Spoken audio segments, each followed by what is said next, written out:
Ilang mga truck driver limitado na ang biyahe dahil sa walang tigil na pagtaas ng presyo ng gasolina. Sinimulan ng ilimitahan ng ilang tsoper ng truck ang kanilang mga biyahe dahil sa pagtaas ng presyo ng diesel na nagpapahirap sa mga nagpapanatili ng mga operasyon na nag-uudyok sa isang grupong transportasyon na humingi ng 30% na pagtaas sa mga singil sa trucking. Sinabi ni Connie Tino, Direktor ng Alliance of Concerned Truck Drivers and Organization o ACTOO, na maraming operator ng truck ang mas pinipiling wag nang bumiyahe dahil sa mataas na halaga ng gasolina ay nangangailangan na ng mas malaking kapital para makompleto ang isang biyahe lamang. Sinabi ni Tino na nahihirapan din ang ilang mga tsuper ng truck na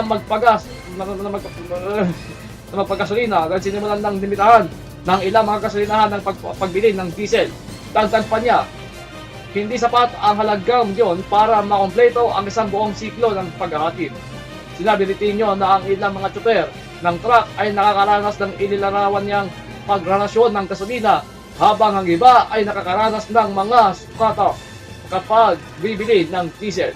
Dahil sa tumataas na mga gastos, humiling ang grupo ng 30% na pagtaas sa mga singil sa trucking, bagamat nananatiling hindi malinaw kung kailan maaprubahan ang naturang pagsasaayos.